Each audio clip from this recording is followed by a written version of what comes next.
Chers motivés et concentrés, bonjour. Dans la multitude d'événements dont nous sommes abreuvés et gavés comme des oies par les médias traditionnels, l'un d'entre eux récemment a été signifiant pour moi. Et il m'a aidé à faire cette introduction de ce nouvel audio qui a pour titre « Motivation et concentration, mode d'emploi ».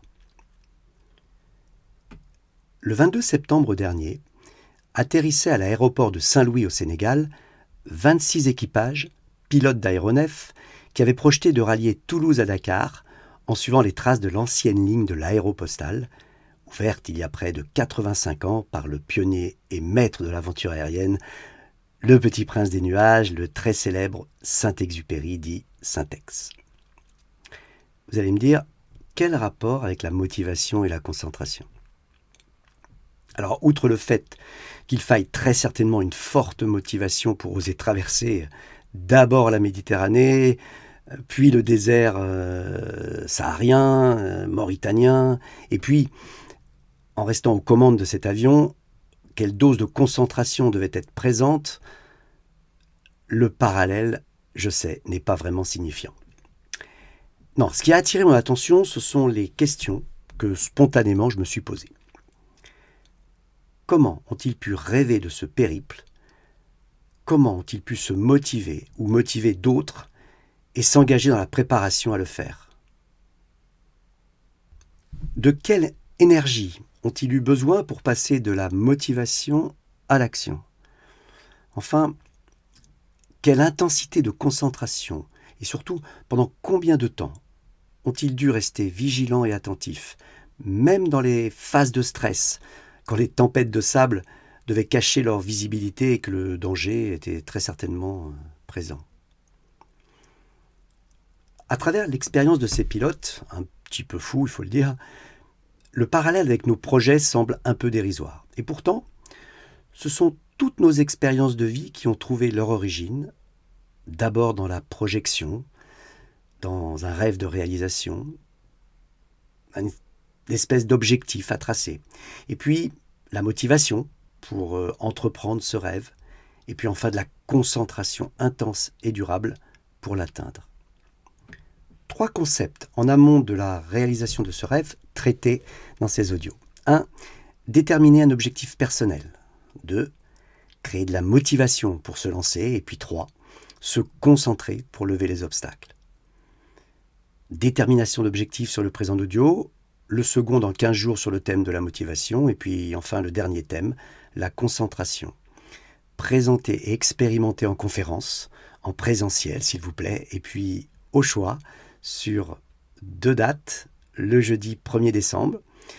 Ça aura lieu au premier étage de la Cité des Sports à Issy-les-Moulineaux de 19h à 21h dans la salle numéro 1. Ou alors, un autre moment, mais identique. Comme ça, ceux qui n'ont rien compris pourront assister aux 2. Le samedi 17 décembre, dans le même lieu, mais le matin, de 10h à 12h. Vous trouverez un petit peu plus loin, 6 juin, le lien d'inscription. Alors ne tardez pas, parce que la nouvelle salle de la Cité des Sports, qui sera dédiée à cette expérience de concentration, elle n'est pas très grande, entre 20 et 30 personnes, je pense. Restez concentrés pour la suite.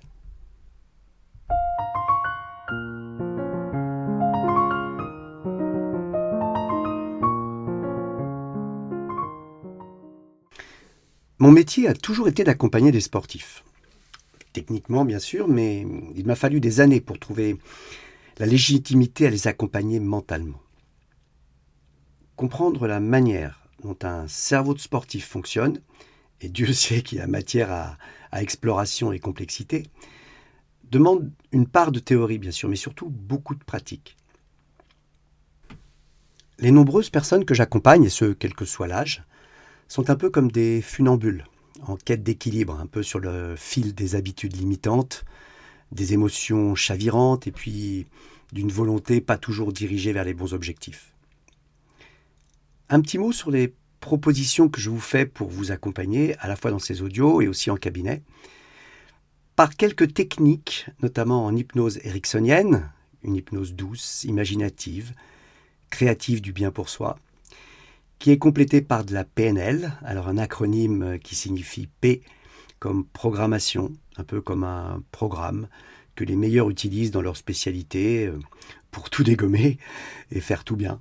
N comme neuro, qui met un petit peu en jeu le système nerveux, son fonctionnement et puis le bon encodage des connexions neuronales pour tenter de viser juste. Et enfin un L comme linguistique.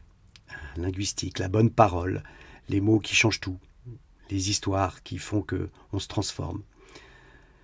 Tout ça pour faire quelques différences et nous rendre un peu meilleurs.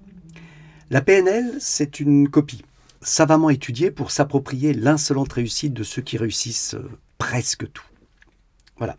Vous y ajoutez un petit zeste de coaching de vie avec quelques éléments de bon sens dont on peut chacun prendre conscience. Et puis là, vous avez le cocktail de ma pratique.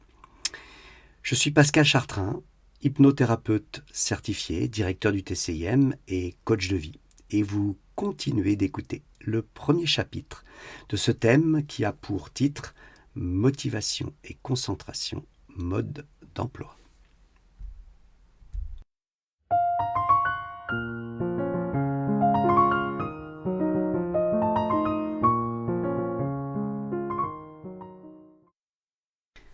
La motivation et la concentration, tout le monde en parle. Ces deux concepts, indispensables à un bon apprentissage, à une bonne mémorisation, sont pourtant enseignés nulle part. Vous avez déjà eu un cours de concentration à l'école, vous ? Votre papa ou votre maman vous ont-ils pris à part dans votre chambre ou à table pour vous expliquer ce qu'était la focalisation, le flow et toutes ces techniques pour bien rester concentré quand vous en aviez besoin ? C'est vrai que pour certains, ce processus est naturel. Mais pour d'autres, c'est beaucoup plus difficile. Et parfois, cela demande tellement d'efforts qu'ils sont vite épuisés. Et alors, forcément, les obstacles apparaissent.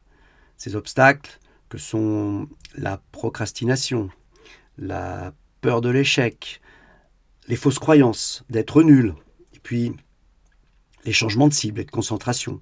Un peu comme passer des devoirs aux écrans pour les enfants, ou alors, adultes, de relire 3 fois la même page d'un livre pour en comprendre le sens.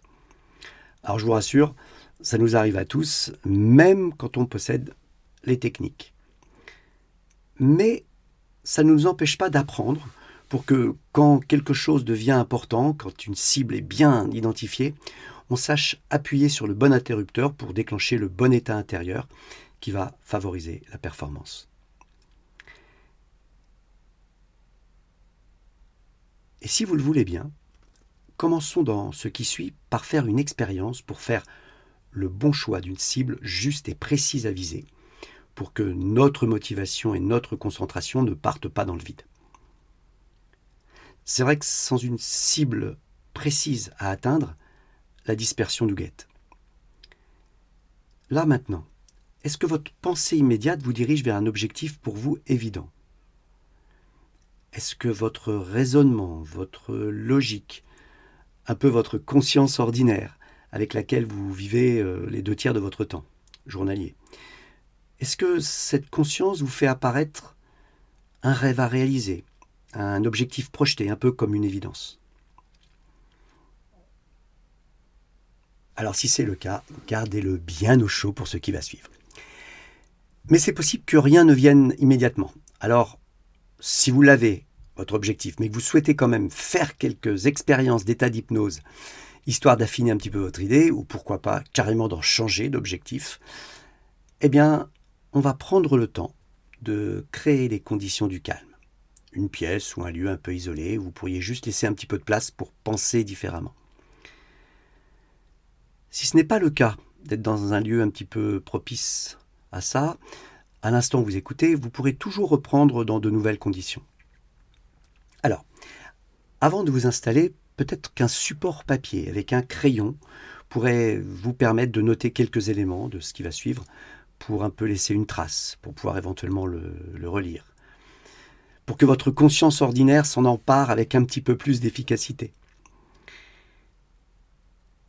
C'est parti, si vous le voulez bien, pour un petit voyage hypnotique. Attachez vos ceintures. Les dernières consignes du vol, mettez de côté votre logique et toute cette raison que vous utilisez si bien dans votre conscience ordinaire. Là, on en a un petit peu moins besoin. On peut la ranger un petit peu dans un coin de notre cerveau. Et pour cela, vous pouvez laisser ou les yeux ouverts ou bien les fermer, peu importe. Juste, si ces yeux sont ouverts, trouvez un point. Ou bien alors, s'ils sont fermés, une image intérieure à laquelle vous pourrez vous accrocher. Peut-être que ça peut être un objet devant vous, un détail où vous pourriez focaliser votre attention.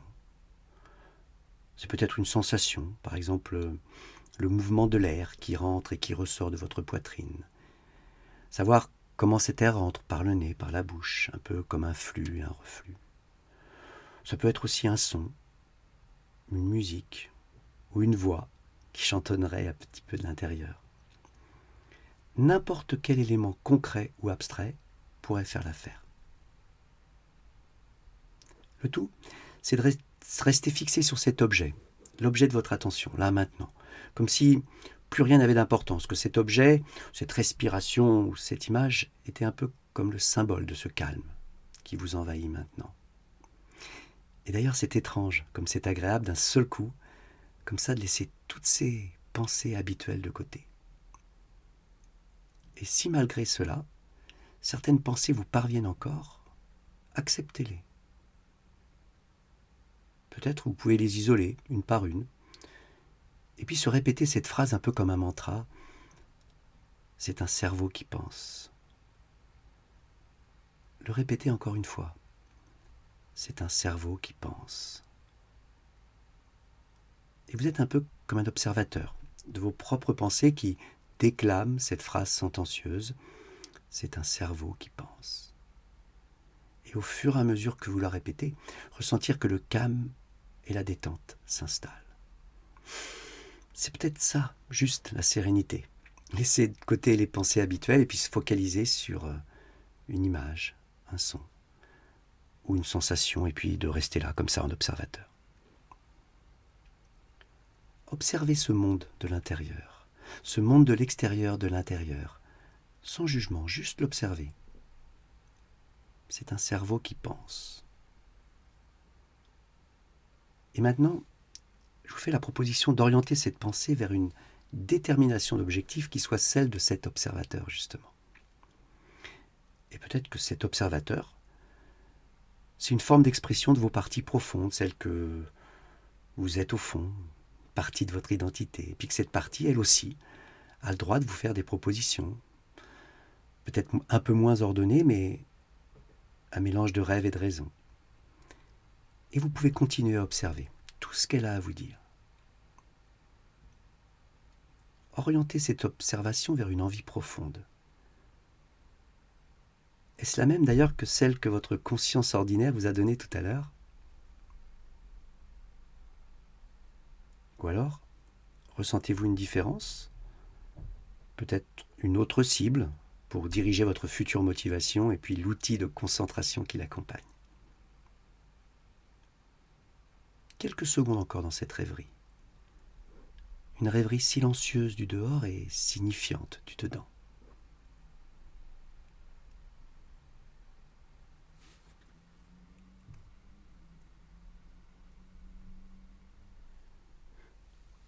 Alors, super objectif, super envie, super désir. Et si rien n'est venu, il vous restera encore pas mal de temps avant le prochain audio pour soit y réfléchir consciemment, ou bien alors faire confiance à votre partie profonde pour refaire l'expérience précédente et puis peut-être l'approfondir encore un tout petit peu. Nous allons continuer pour découvrir si cet objectif est aussi super que vous l'avez décidé. Peut-être d'ailleurs se résume-t-il à une phrase ou un chiffre, ou une envie affichée, un désir caché. Peut-être cet objectif prend-il la forme d'un regret ou d'un souvenir, ou bien alors de faire appel à une connaissance à acquérir ou alors à parfaire une activité déjà existante. Et puis si cet objectif n'est pas encore précis, peut-être que le passage aux filtres qui vont suivre vont finir de lui donner un sens. Super. Ce vocable de 5 lettres, c'est plus qu'une exclamation, c'est aussi encore un acronyme, décidément. Et oui, super. Super comme un S, comme un U, comme un P, comme un E, et puis un R, pour finir le mot. Ce super carburant, ce serait un tamis pour filtrer votre objectif, un peu comme une passoire qui ne laisserait passer que ce qui est bon pour vous. On va le décliner. S comme spécifique. Spécifique signifie que la direction est claire et qu'elle vous convient. Également, est-ce que je veux commencer à réaliser mon objectif immédiatement ou je le décale un petit peu? Et quand est-ce que je pense que je l'aurai réalisé?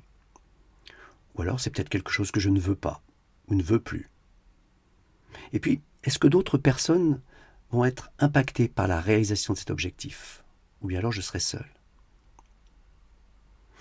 Spécifique, c'est aussi dans quel milieu cet objectif va-t-il pouvoir évoluer? Milieu professionnel, amical, familial, relationnel, peut-être sportif. Et pendant combien de temps? Va-t-il s'inscrire dans la durée? Le U comme uniquement pour soi. Penser à soi, qui ne dépend que de soi, qui concerne le changement, votre évolution et votre bien-être. Certes, beaucoup de mon, moi, votre, mais n'est-ce pas la condition pour assurer que le moins d'obstacles liés aux autres puissent entraver la bonne marche des étapes à franchir pour atteindre votre but? P. P comme positif. Un objectif qui s'exprime clairement, sans négation. Exemple, je ne veux pas arrêter de fumer, je veux juste respirer mieux. Je ne veux pas perdre du poids, je veux de nouveau mettre ce jean de mes 20 ans. Je ne veux pas être moins stressé, je veux juste me sentir serein ou sereine face aux situations que la vie me propose. Et puis le E. E comme écologique. Écologique au sens durable et bon pour soi. L'écologie ici est à prendre au sens de l'équilibre entre soi et puis le milieu de vie. Et enfin, R. R pour réaliste, en y ajoutant réalisable. Exemple, devenir numéro 1 mondial à l'ATP dans 2 ans. Si je suis débutant au tennis, ce n'est pas réaliste. Même si dans le même temps, cela pourrait être réalisable, notamment si je suis déjà dans le top 20 mondial. Avoir un ou des objectifs que je fais passer au filtre du super, c'est se donner le maximum de chances supplémentaires pour réussir. Mais je peux encore augmenter mes chances de réalisation. Comment? En convoquant ma motivation. Et ce concept de motivation, il demande un audio à part entière. Alors, même si la motivation, on le verra, est un mythe, pas vraiment concrète, tant qu'on ne l'habille pas des vêtements de lumière pour l'éclairer et lui redonner son plein éclat. C'est ça l'objet du prochain audio. Motivation, mode d'emploi. Alors, belle journée ou nuit, selon.